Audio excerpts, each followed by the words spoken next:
Your wife is dead, mine's alive. Priorities, Dad. My son Danny said this to me at his daughter's birthday party in front of 30 guests, after announcing he'd sold my late wife's 1967 Ferrari for $85,000. I felt my face burning with shame as every eye in that room turned to stare at me.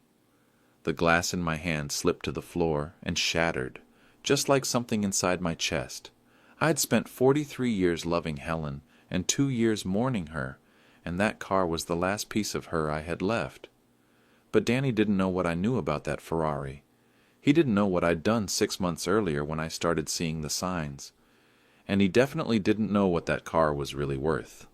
My name is Charles Bennett, and I'm a retired mechanical engineer who spent 50 years thinking respect was automatic between family.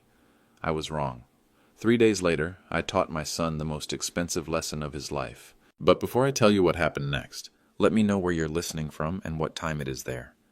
And don't forget to subscribe for more stories about family, justice, and the price of disrespect. I met Helen Walsh in 1980 at a Boeing Company picnic. She was 24, wearing a yellow sundress, and laughing at something her friend had said. I was 26, fresh out of engineering school, and completely tongue-tied. It took me 3 months to ask her out. 3 more to tell her I loved her. We married in 1983, and I bought her that 1967 Ferrari Shelby Cobra as a wedding gift with money I'd saved for 2 years. It wasn't practical. We couldn't afford it. But Helen's face when she saw those keys made every sacrifice worth it. "Charles Bennett," she said, using my full name like she did when she was serious. "Are you crazy?" "Crazy about you," I told her. We drove that car everywhere. Date nights, weekend trips to the coast, grocery runs that turned into adventures. Helen would put her hand out the window, feeling the wind, and laugh like she was 20 again. Even after Danny was born in 1986, we'd strap his car seat in the back and take family drives. For 40 years, that Ferrari sat in our garage like a time machine. Every time I started the engine, I could smell Helen's lavender perfume and hear her laugh. When she died of liver cancer 2 years ago, I made a promise at her bedside. I'd keep that car running, keep it perfect, keep our memories alive.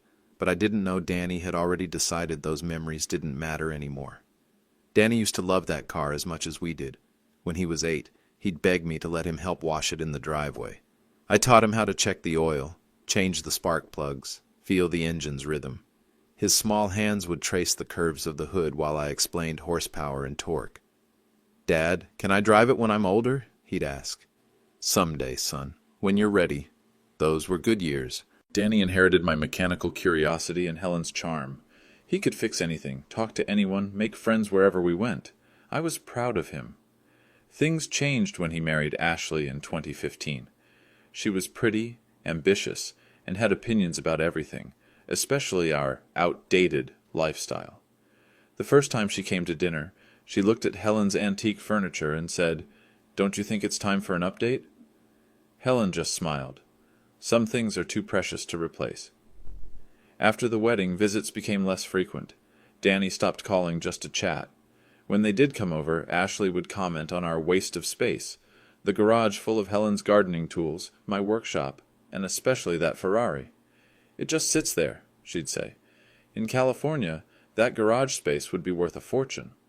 Danny would nod along, but never defended our choices, never defended us. I thought it was just adjustment. New marriage, new priorities. Helen said to give them time. But time only made things worse. Helen fought liver cancer for 8 months.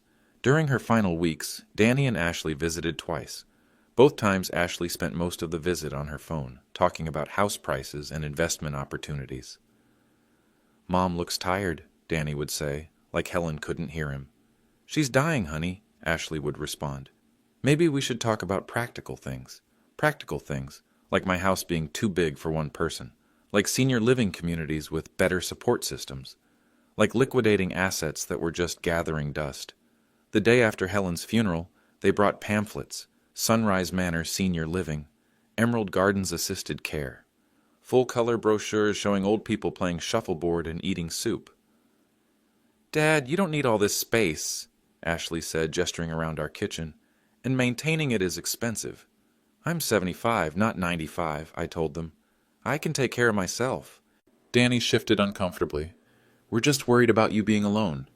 But I wasn't alone. Helen was in every room, every photograph, every corner of our life together. The Ferrari in the garage still smelled like her perfume when I sat in the driver's seat. They left the brochures on the kitchen counter.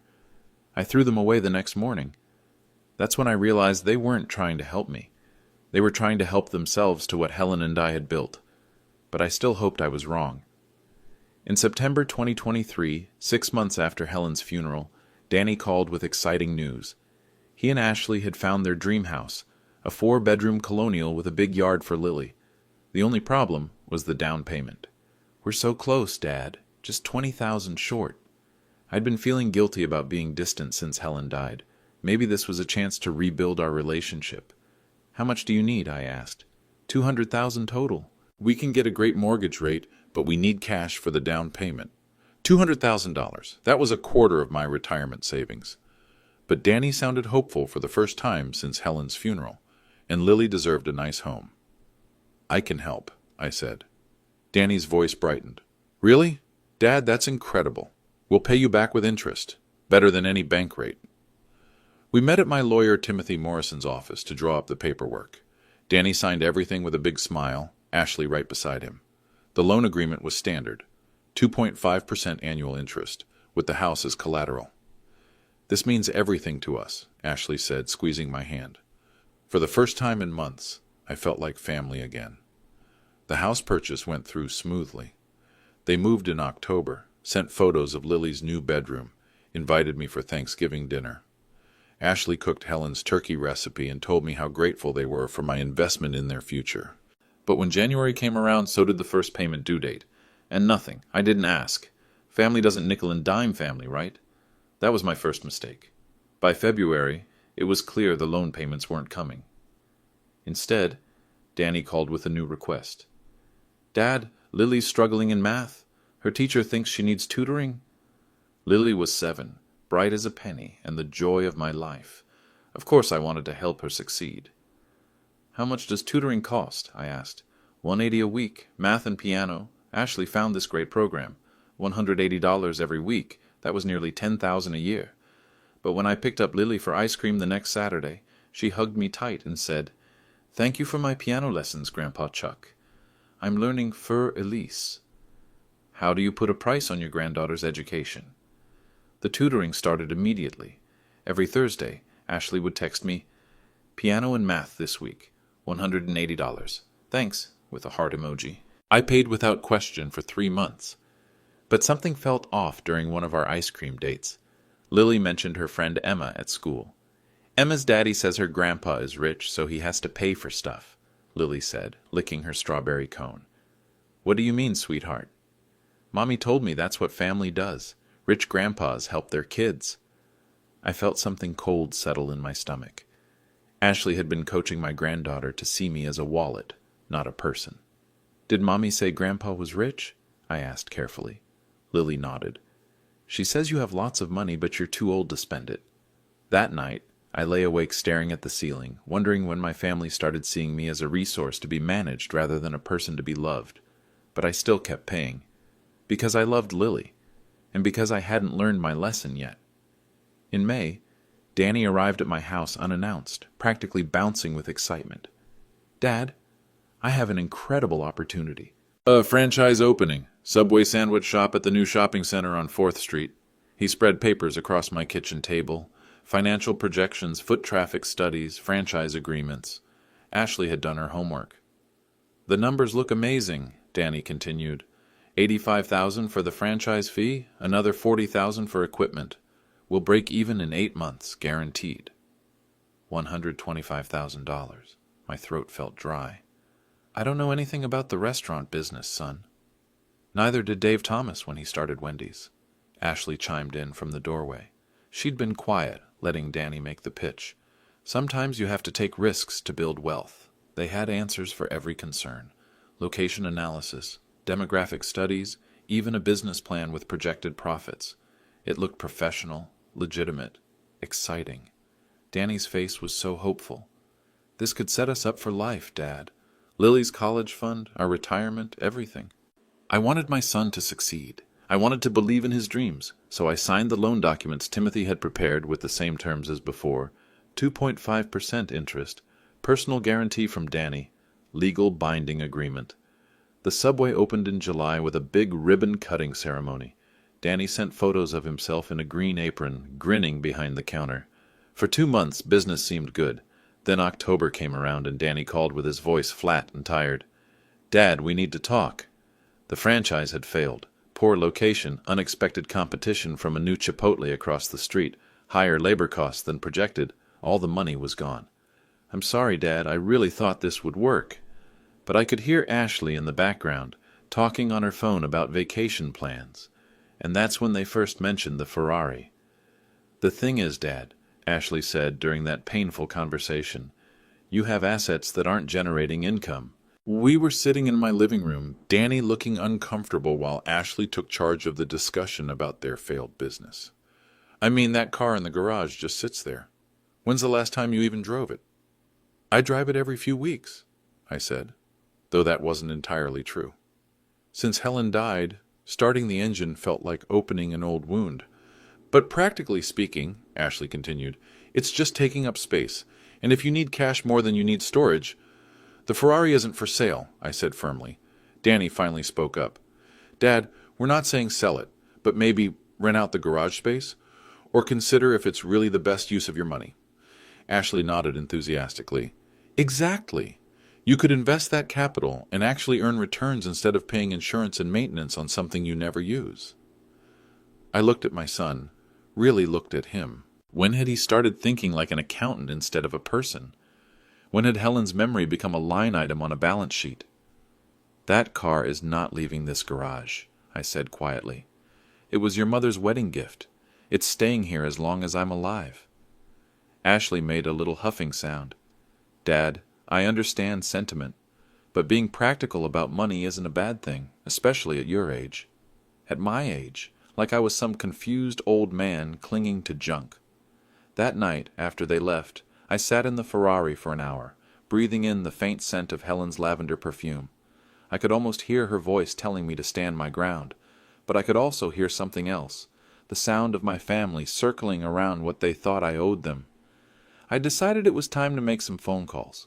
My 67th birthday fell on a Tuesday in September. I woke up expecting the usual call from Danny, maybe a card from Ashley, definitely a video chat with Lily singing Happy Birthday off-key. Instead, silence. I checked my phone throughout the morning. Nothing. Maybe they were planning a surprise visit. At lunch, I called Danny's cell, straight to voicemail. I tried Ashley's number. Same thing. By evening, I was worried something had happened. I drove to their house. No cars in the driveway. Newspapers piled up on the porch. A neighbor mentioned they'd seen Danny loading suitcases into his car that morning. It wasn't until Thursday that I got a text from Ashley. "Sorry, Vegas trip for my birthday surprise. Back Sunday." Vegas. They were in Las Vegas celebrating Ashley's birthday, which wasn't until November, while I spent my actual birthday eating leftover pasta and watching the news alone. No call, no card, no apology beyond that casual text with a heart emoji. But Emma called. Helen's daughter from her first marriage, who'd been part of our family since she was 12. Emma was in Oregon now, working as an architect, but she talked to me for 2 hours that night. "Dad, I can't believe they forgot," she said, using the name she'd called me since her adoption. "That's inexcusable." "People get busy," I said, though my voice sounded hollow even to me. "Not too busy for birthdays, not for family." After we hung up, I sat in the kitchen staring at the birthday cake I'd bought for myself, Helen's favorite lemon cake from the bakery downtown. I ate one slice and threw the rest away. Maybe they were just thoughtless. Maybe Ashley's surprise trip was more important than an old man's birthday. But deep down, I was starting to see a pattern. My brother James died of a heart attack in November. He was only 69, still working part-time at the hardware store, still coming over every Sunday to watch football and argue about the Seahawks. The funeral was on a Thursday. Small service, just family and close friends. James had been widowed for 5 years, no children, so I handled most of the arrangements. It was painful, lonely work, but someone had to do it. Danny and Ashley showed up late, slipped into the back row during the eulogy. Afterward, As people were sharing memories and eating casserole, Danny pulled me aside. "Dad, I hate to bring this up now, but Ashley and I have been talking." We were standing in the church fellowship hall. Mrs. Henderson was serving coffee, and old Mr. Peterson was telling James stories to anyone who'd listen. "Uncle James left you some money, right? In his will?" I stared at my son. My brother's body wasn't even in the ground yet. "Danny, this isn't the time." I know. But we've been researching cryptocurrency investments. Bitcoin, Ethereum. The returns are incredible. If you invested Uncle James's inheritance instead of just letting it sit in savings." Ashley appeared beside him, nodding earnestly. "The potential gains are enormous, Dad. James would want his money working for the family, not just collecting dust." Around us, people were sharing stories about James fixing their lawnmowers, helping with home repairs, being the kind of neighbor everyone wished they had, and my son was calculating how to profit from his death. "We're not having this conversation here," I said quietly. "When then?" Ashley pressed. "These opportunities don't wait." I walked away without answering, but I noticed how several of my relatives had overheard the exchange, how they looked at Danny and Ashley with obvious disapproval. Even at a funeral, my family couldn't stop seeing me as a business opportunity. Something bitter was growing in my chest. The real breaking point came during a December visit. Lily was playing in my living room while Danny and Ashley talked quietly in the kitchen. I was helping her build a puzzle when she asked an innocent question that made my blood run cold. "Grandpa Chuck, what's inheritance?"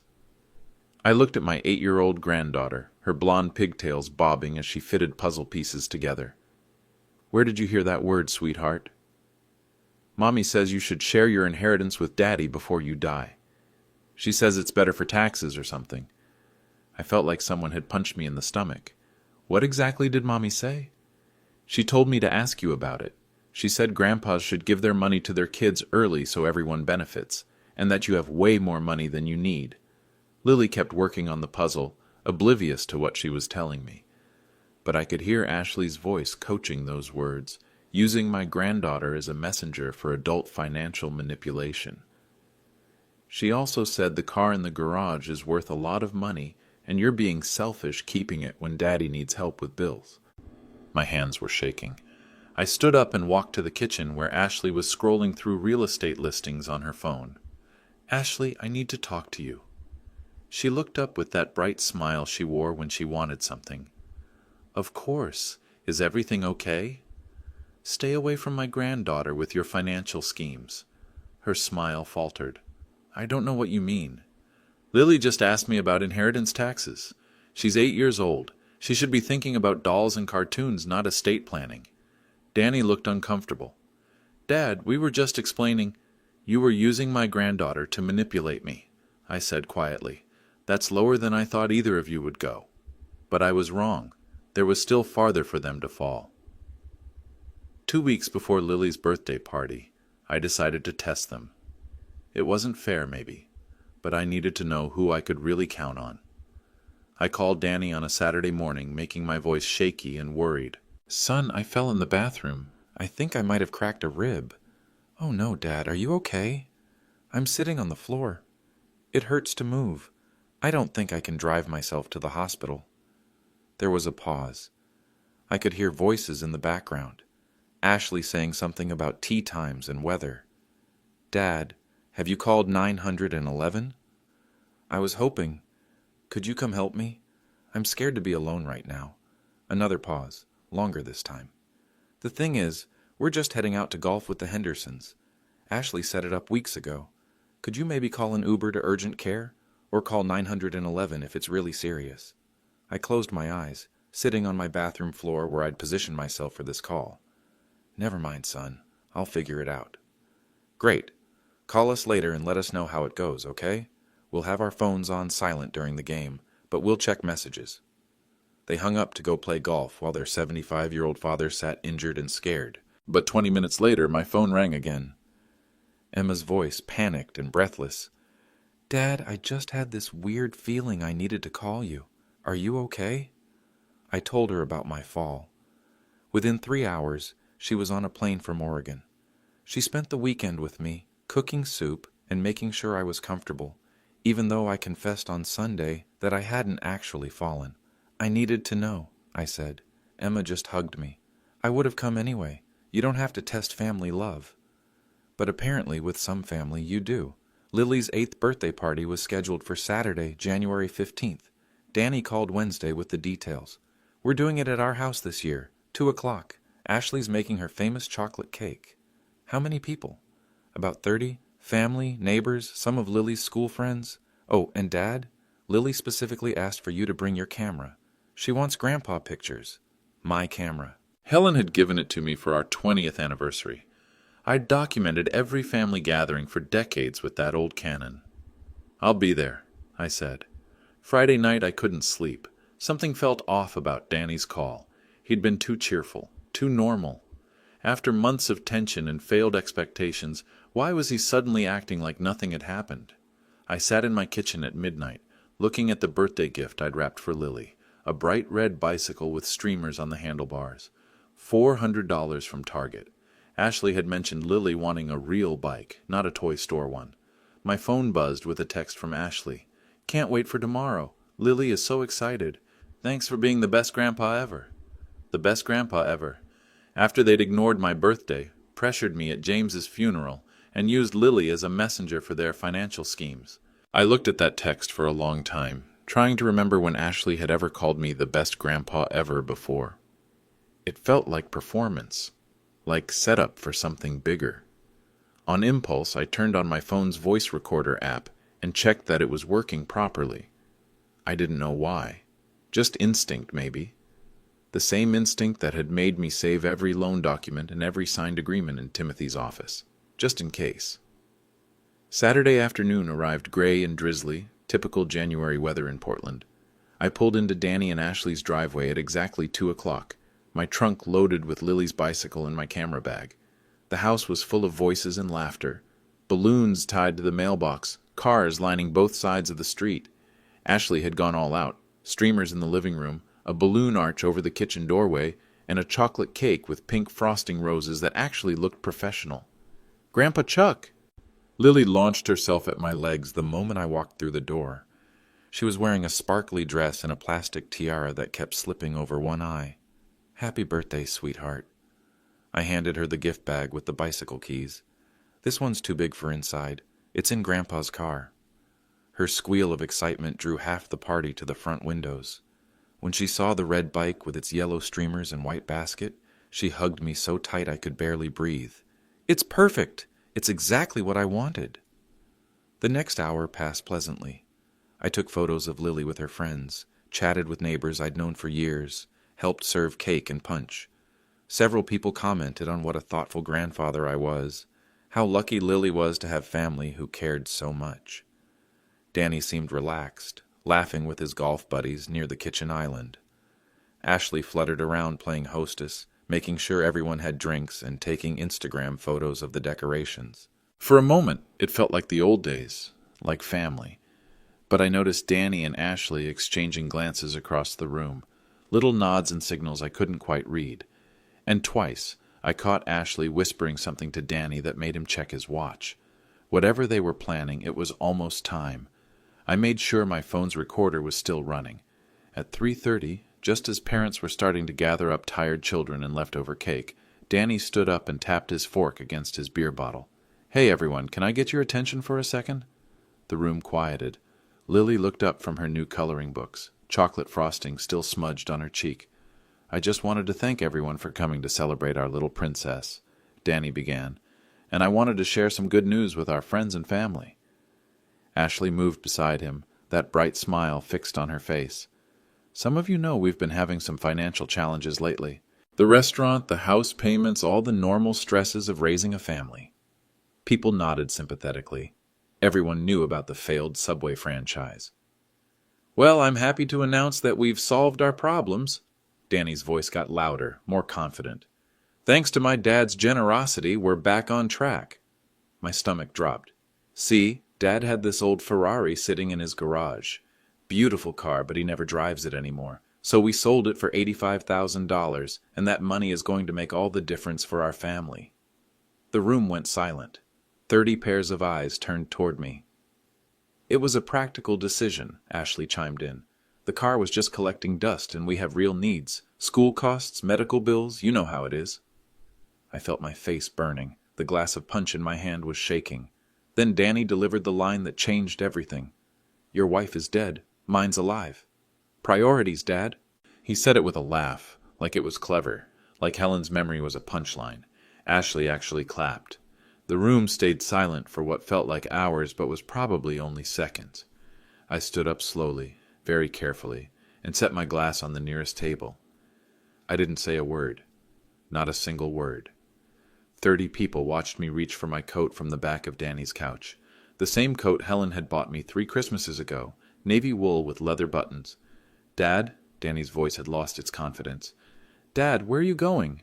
I picked up my camera bag and slung it over my shoulder. My hands were steady now, strangely calm. Grandpa Chuck? Lily's small voice cut through the tension. Are you okay? I stopped and looked at my granddaughter, still in her sparkly dress and crooked tiara. She didn't understand what had just happened. She shouldn't have to. I bent down and kissed the top of her head. Happy birthday, sweetheart. I love you very much. But you're leaving? The party isn't over. Grandpa has to go now. Ashley stepped forward. Chuck, Danny didn't mean to upset you. We thought you'd be happy that we found a solution. I looked at her for a long moment. Then I looked at my son, who was shifting uncomfortably by the kitchen island. Still, I said nothing. The silence was louder than any screaming match could have been. People were looking at their feet, checking their phones, suddenly very interested in helping their children find lost toys. I walked to the front door. Mrs. Peterson from next door caught my eye and gave me a small, sympathetic nod. She understood what had just happened, even if others didn't. As I reached for the door handle, I heard someone whisper, "How could he sell his dead mother's car?" I drove home in complete silence, my hands gripping the steering wheel, like it was the only thing keeping me anchored to the world. 3 days later, the real consequences began. That night, I sat in my empty garage staring at the oil stain where Helen's Ferrari had lived for 40 years. The stain was dark against the concrete, shaped like a teardrop. 40 years of tiny leaks, barely noticeable when the car was there, now the only evidence that something precious had existed in this space. I'd bought that 1967 Shelby Cobra with my signing bonus from Boeing. 26 years old, completely in love, and convinced I needed to prove I was worthy of Helen Walsh. The car cost more than my apartment rent for an entire year. Charles Bennett, Helen had said when I showed her the keys. Are you out of your mind? Probably, I'd admitted. But she'd laughed and kissed me. And we'd driven to the coast that very afternoon with the top down and her hair flying in the wind. Now I was sitting in a garage that smelled like motor oil and memories, while my son counted $85,000 he'd stolen from my wife's grave. I opened the glove compartment of my truck and pulled out the letters Helen had written me during our engagement. 43 letters, all saved, all reread a dozen times since her death. In the third letter, dated June 1982, she'd written something I'd forgotten. I love that you see the best in everyone, Charles. But don't let people mistake your kindness for weakness. Some boundaries are too important to cross. I folded the letter carefully and put it back in its envelope. Helen would have understood what I had to do. For the first time since her funeral, I cried. Helen had always been wiser than me about people. Where I saw potential, she saw patterns. Where I gave second chances, she set clear boundaries. I remembered a conversation from 1998 when Danny was 12 and testing every rule we'd ever made. He'd been caught stealing candy from the corner store, and I wanted to just pay for it and move on. Charles, Helen said as we sat in our kitchen after putting Danny to bed, you can't love someone out of bad choices. You can love them through the consequences, but the consequences still have to happen. He's just a kid, Helen. Kids make mistakes. Of course they do.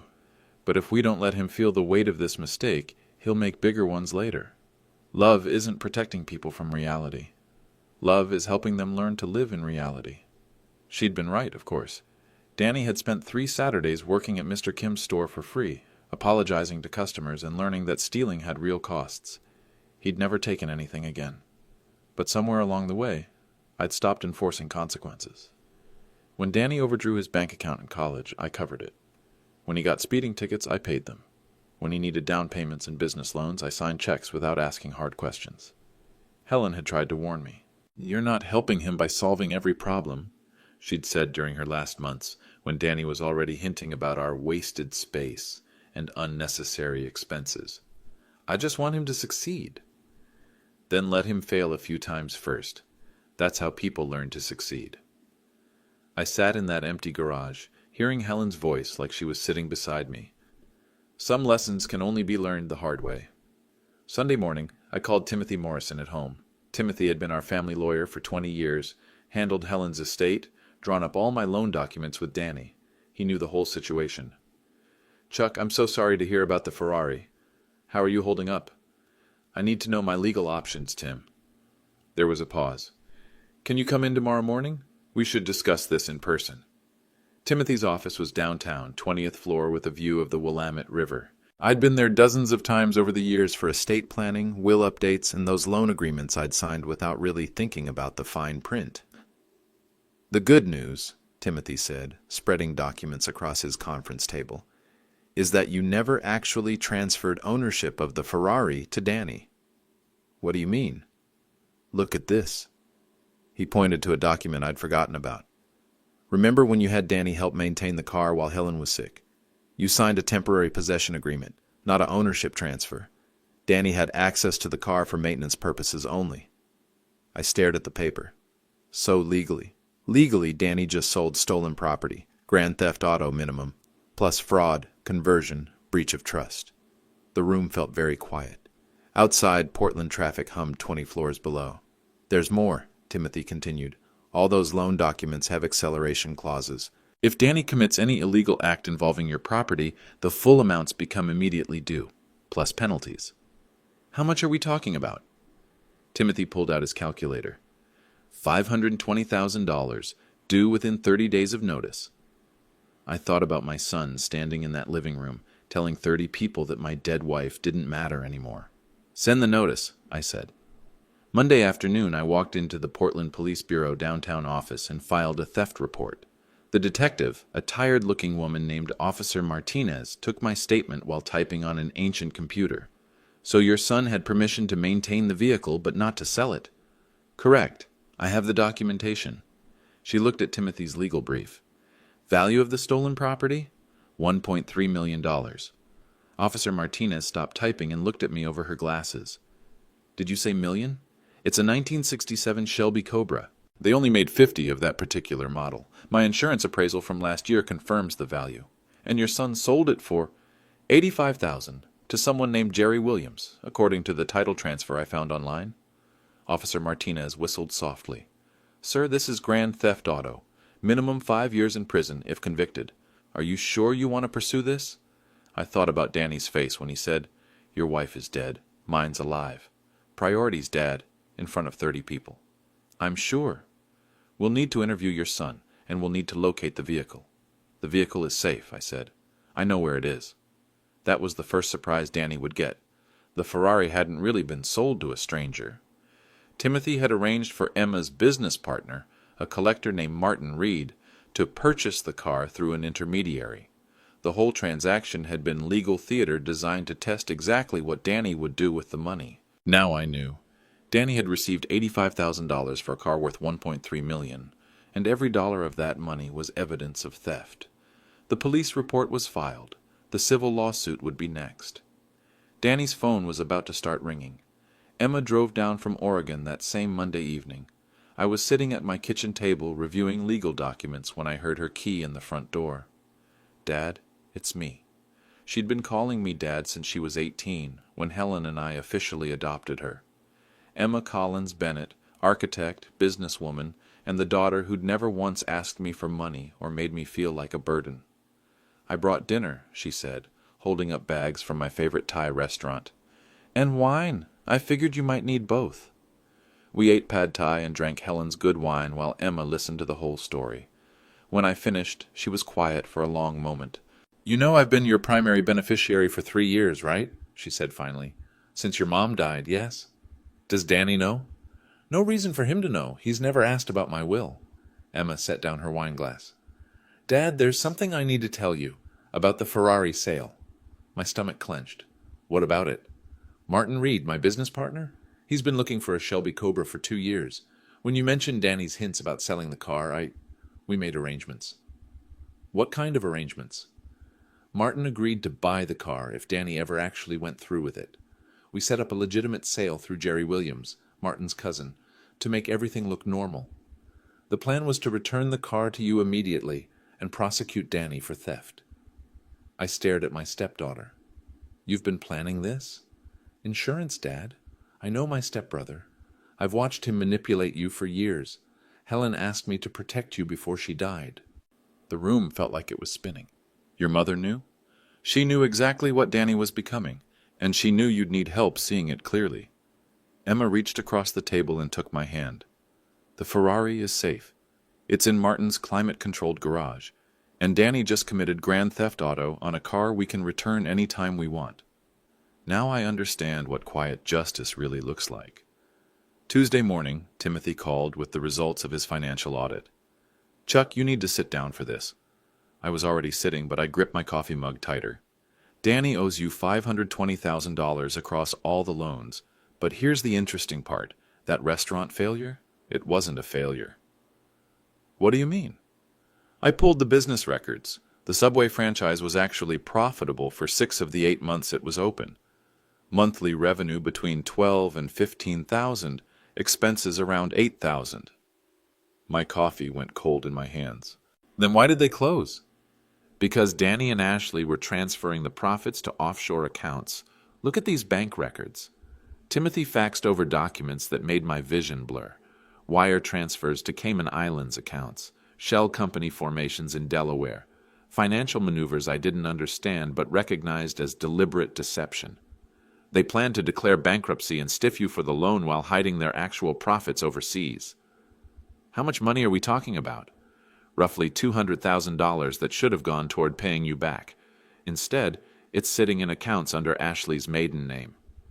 I set down my coffee mug very carefully, so they weren't struggling. They were stealing. Systematically, yes. The house they bought with your down payment. They've already taken out a second mortgage against it. That money also went offshore. Can we recover it? With the criminal charges, yes. Fraud, money laundering, breach of contract. The courts can freeze and recover hidden assets. I thought about Ashley's text message. Thanks for being the best grandpa ever. While she was literally stealing from me. File everything, I said. I want every dollar back, with interest. Chuck, this could destroy them financially. Good. Maybe they'll learn what consequences feel like. Wednesday afternoon brought the call I'd been waiting for.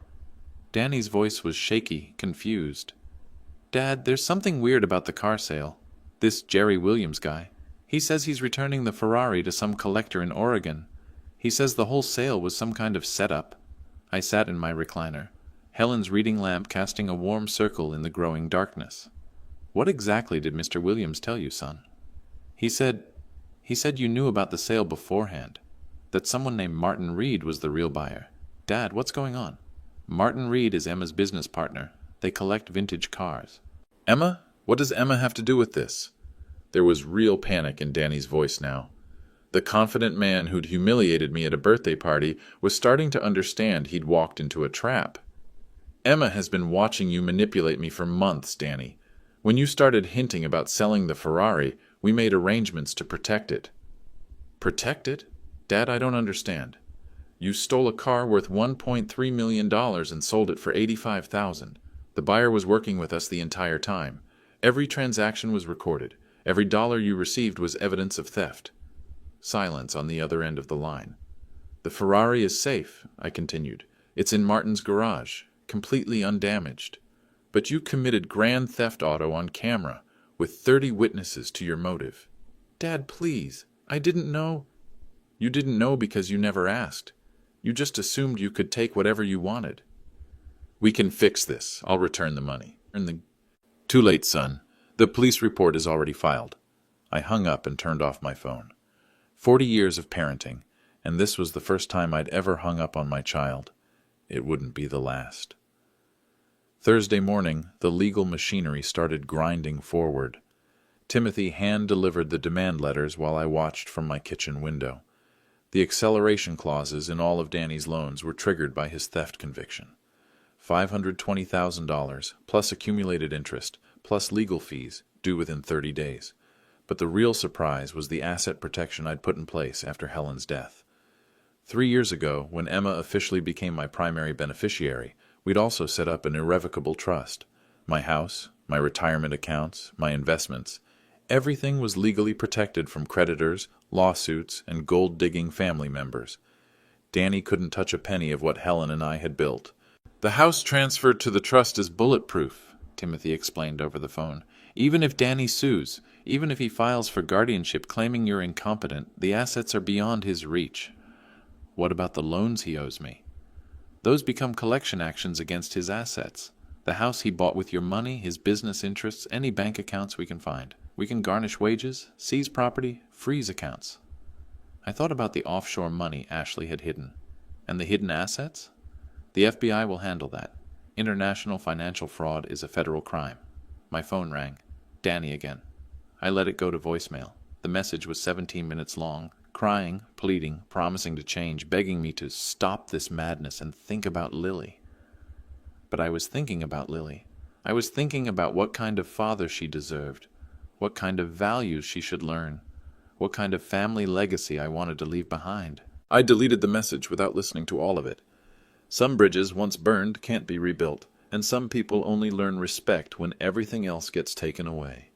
Friday evening, Danny showed up at my door. I watched through the peephole as he rang the doorbell repeatedly, then pounded with his fists. "Dad! Dad! I know you're in there. We need to talk."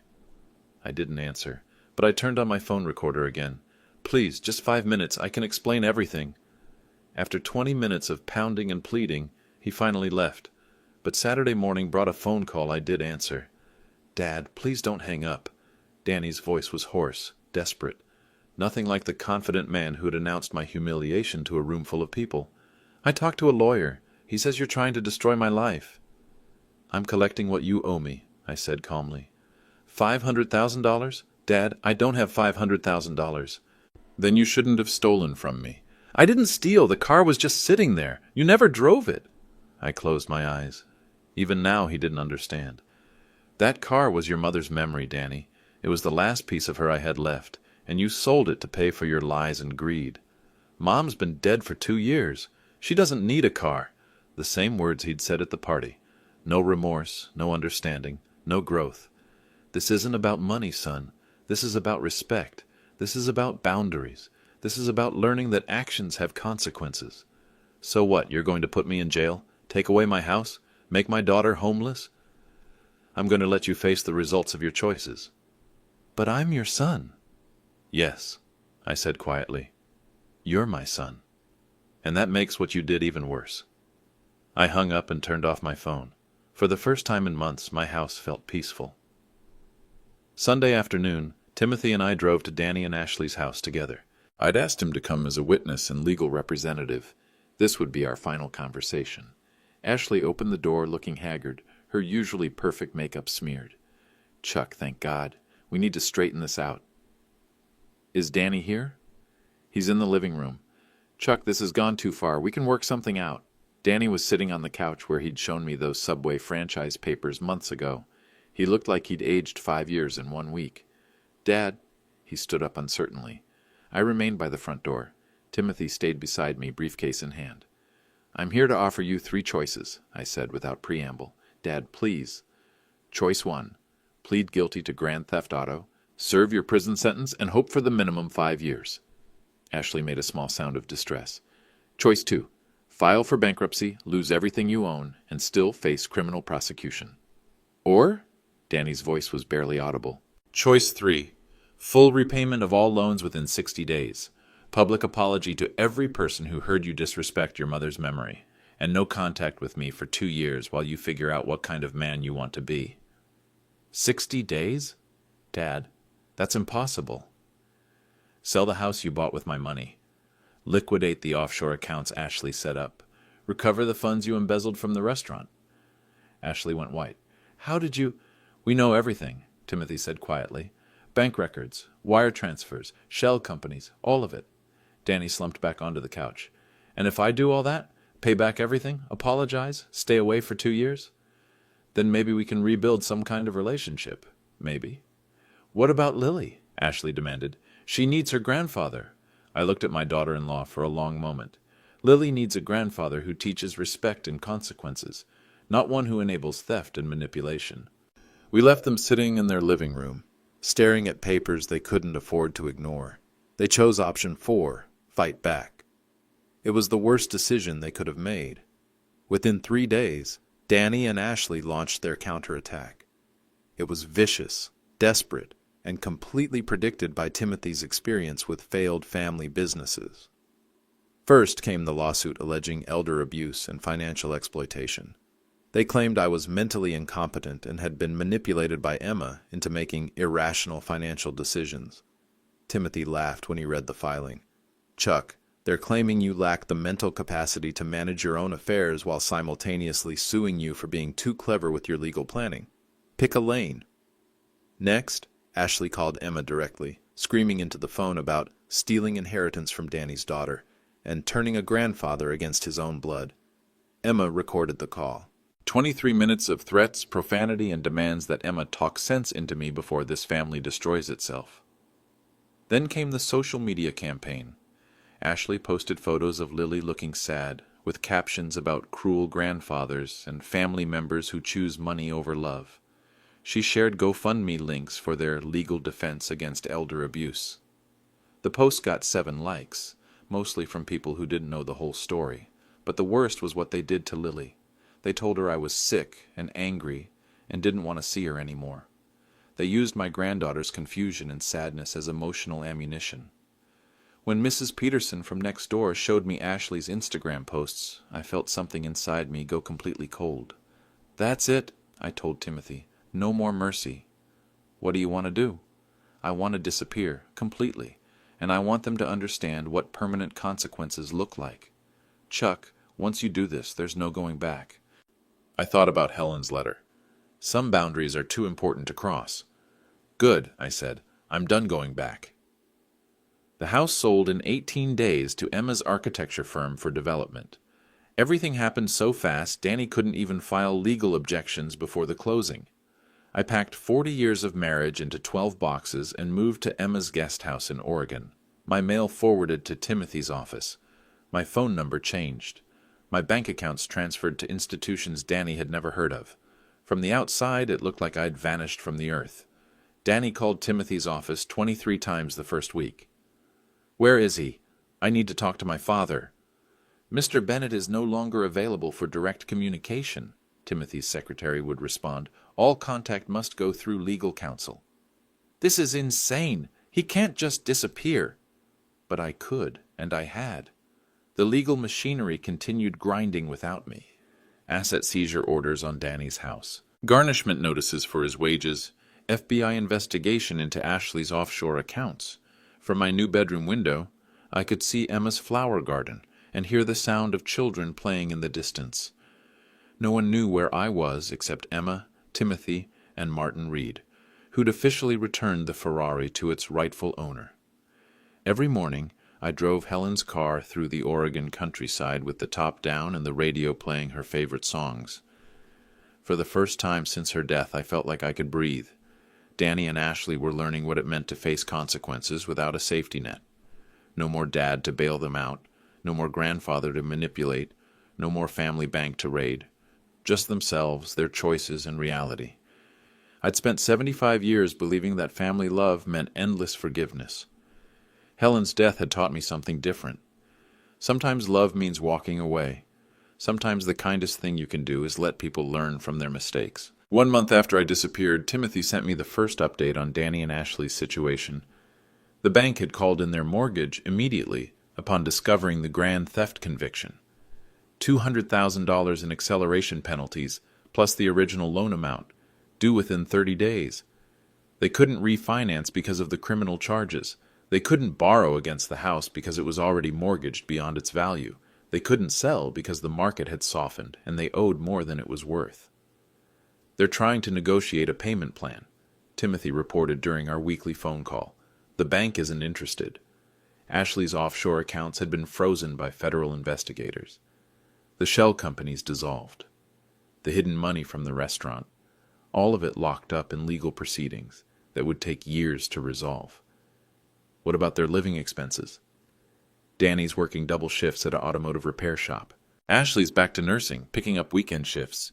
But it's not nearly enough to cover their legal fees and the asset seizure orders. I was sitting on Emma's back porch drinking coffee and watching hummingbirds at her feeder. The Oregon morning was crisp and clean, nothing like the heavy weight I'd carried for months in Portland. Any word from them? Ashley calls my office daily, demanding to know where you are, threatening new lawsuits, claiming Lily is traumatized by your absence. And Danny? Radio silence from Danny. I think he's finally beginning to understand the scope of what he's lost. I sipped my coffee and watched a red-tailed hawk circle overhead. Some lessons take time to sink in. But they were learning. 6 weeks after my disappearance, Ashley filed for divorce. Timothy called with the news on a Tuesday morning. She's claiming Danny misrepresented his family's financial situation when they married. Fraud, breach of marital contract, the works. I wasn't surprised. Ashley had married Danny thinking he was the son of a wealthy engineer who would eventually inherit a fortune. Instead, she'd gotten a man whose father had cut him off completely and whose criminal record made him essentially unemployable. She's demanding full custody of Lily and spousal support, Timothy continued, plus half of whatever assets they have left, which is basically nothing. Poor Lily. Actually, there's something interesting in the custody filing. Ashley's asking the court to allow Lily to maintain a relationship with her paternal grandfather, despite the parents' legal troubles. I set down my coffee mug. What does that mean? It means Ashley's finally figured out that having a wealthy grandfather could benefit Lily, and by extension, her custodial support payments. She's basically asking the court to order you to resume contact with your granddaughter. The audacity was breathtaking. Even in divorce proceedings, Ashley was trying to manipulate me through Lily. Can she do that? Not unless you want her to. Courts can't force grandparent relationships, but Chuck, Lily is 8 years old. None of this is her fault. I stared out Emma's kitchen window at the garden Helen would have loved. Yellow roses climbing a white trellis, exactly like the ones she'd planted at our first house. What do you think Helen would want? I asked. Timothy was quiet for a moment. I think Helen would want Lily to know her grandfather, but on your terms, not Ashley's. That afternoon, I drove to the local courthouse and filed papers of my own. If Ashley wanted to use my granddaughter as a pawn, she was about to learn how expensive that game could be. By month 2, the story had spread through every social circle Danny and Ashley had ever known. Mrs. Peterson from next door called Emma to share the neighborhood gossip. Everyone's talking about what happened at that birthday party, selling his dead mother's car and saying those awful things. People are disgusted. Their church congregation had heard the story from the families who'd witnessed the humiliation. Pastor Williams called Timothy's office to ask if there was any way the church could help with reconciliation. Forgiveness is important, he said, but so is repentance. Until Danny acknowledges the harm he caused, there's nothing to reconcile. Danny's golf buddies had distanced themselves after learning about the theft charges. The neighborhood barbecues stopped including invitations to their house. Even Lily's school friends' parents began finding excuses to avoid playdates. It's not just the money, Mrs. Peterson explained. It's the disrespect. In front of all those people, his own father, whose wife just died. People don't forget something like that. Ashley tried to control the narrative through Facebook posts about family misunderstandings and legal complications blown out of proportion. But truth has a way of spreading faster than spin. The real turning point came when someone posted the recording of Danny's birthday announcement. Ashley had filmed it herself and posted it proudly before realizing how it would look to people outside their bubble. Your wife is dead? Mine's alive. Priorities, Dad? Followed by Ashley's applause. The video went viral in their social circles. Shared, commented on, dissected. Public judgment is often harsher than legal judgment. Danny and Ashley were learning that reputation, once lost, is almost impossible to recover. Sometimes the court of public opinion delivers justice more effectively than any lawyer. 3 months after I disappeared, Emma handed me a letter that had been forwarded through Timothy's office. My name written in crayon, with backwards letters and careful cursive. "Dear Grandpa Chuck," it began, "I hope you are okay. Mommy says you are sick, but Daddy says you are mad. I don't know why you are mad at me. Did I do something wrong?" My hands shook as I read my granddaughter's words. "I miss our ice cream dates and when you take pictures at my parties.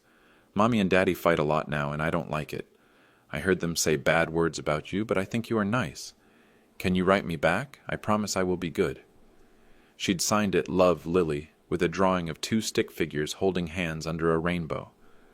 I sat on Emma's couch for 20 minutes, staring at that drawing. "What are you thinking, Dad?" Emma asked gently. "I'm thinking an 8-year-old girl shouldn't have to pay for her parents' mistakes." That afternoon, I drove to Portland for the first time in 3 months. Not to Danny and Ashley's house, but to Timothy's office, where I signed papers establishing a supervised visitation schedule with Lily. 1 Saturday afternoon per month at Emma's house in Oregon. Transportation provided by a neutral party. No contact with Danny or Ashley. Timothy hand-delivered the proposal to Ashley's lawyer. She agreed immediately, partly because she genuinely wanted Lily to have a relationship with her grandfather, but mostly because it established legal precedent for future financial support. 2 weeks later, Lily visited Emma's house for the first time. She was shy at first, confused about why we couldn't meet at Grandpa's old house, uncertain about this new normal. But when I showed her the Ferrari, safely restored to its garage, her face lit up with wonder. "You got it back." "I did, sweetheart. Some things are too important to lose." We spent the afternoon drawing pictures and eating ice cream, carefully avoiding any mention of her parents' legal troubles. Children are remarkably adaptable. Adults could learn from their example. 4 months after the birthday party humiliation, Timothy called with news that would change everything again. "Danny's lawyer wants to negotiate a settlement, full asset forfeiture, guilty plea to reduce charges, and a payment plan for the civil damages." "What kind of payment plan?" 20 years at 2% interest. Basically, he'd be paying you back for the rest of his working life." I was sitting in Emma's garden, watching her plant bulbs for next spring's flowers. Helen had always said gardening was about faith in the future. "What about the apology?" "He's willing to write a formal letter of apology for the court record." "Not what I asked for, Tim. I wanted a public apology to everyone who heard him disrespect Helen's memory." "Chuck, he's broken. Ashley took Lily and moved to her mother's house in California. He's lost everything. Maybe it's time to show mercy." I thought about Helen's last words to me. "Don't let anyone diminish what we built together, Charles. But don't let bitterness diminish you either." "Send him one final offer," I said. "Full repayment over 15 years. Public apology posted on social media where everyone can see it. And one personal letter to me explaining what he's learned. And if he agrees, then maybe we can start over, slowly, carefully, with boundaries." A week later, Timothy forwarded Danny's handwritten response. 3 pages of small, careful script. The first 2 pages were apology to me, to Helen's memory, to everyone who'd witnessed his cruelty. But the 3rd page was different, raw, honest. "Dad," it began, "I don't know who I became. I don't know when I started seeing you as a bank instead of a father. I don't know when I decided Mom's memory was worth less than my immediate comfort. But I know I was wrong." I folded the letter and put it in my desk drawer, next to Helen's engagement letters. Some apologies arrived too late, but this one felt like a beginning. Danny's public apology appeared on Facebook, Instagram, and in a letter to the editor of the Portland Tribune. Simple, direct, taking full responsibility. I publicly humiliated my father after he'd spent years supporting my family financially and emotionally. I sold my late mother's Ferrari without permission and told my dad that his dead wife didn't matter as much as my living one. I was cruel, ungrateful, and completely wrong. I'm spending the next 15 years paying back money I stole, but it will take longer than that to earn back the respect I threw away. The post got 847 shares and 312 comments, mostly supportive of me and critical of Danny's previous behavior. But the letter that mattered most arrived by certified mail, addressed only to me. 2 sentences in Danny's handwriting. "I forgive you, but I won't forget. If you ever learn to respect what matters, call Emma." I read those words sitting in Emma's kitchen with Helena's Ferrari visible through the window and the sound of my granddaughter's laughter coming from the garden. I forgive you, but I won't forget. Not the ending I'd expected when this started. Not the total reconciliation that Hallmark movies promise, but something more honest than either hatred or false forgiveness. Boundaries with love, consequences with hope, justice tempered by the possibility of redemption. Danny called Emma's house 3 days later. We talked for 17 minutes about Lily, about his job at the auto shop, about small things that mattered. We didn't mention the Ferrari or the money or the birthday party. But at the end of the call he said, "Dad, I'm sorry, really sorry." And for the first time in months, I believed him. Some relationships can't be repaired, but some can be rebuilt, slowly, with better foundations. Helen would have understood. Love doesn't mean accepting disrespect, but it does mean hoping people can change. Now I want to ask you something. If your own child publicly humiliated you after everything you'd sacrificed for them, what would you do? Would you forgive and forget, or would you teach them a lesson they'd never forget? Let me know in the comments. If this story hit home for you, there are more like it coming. Stories about boundaries, respect, and what happens when family takes advantage of unconditional love. Subscribe and ring that notification bell, because next week I'm sharing the story of a mother who discovered her daughter was stealing from her medical fund. Trust me, you won't want to miss what happened next.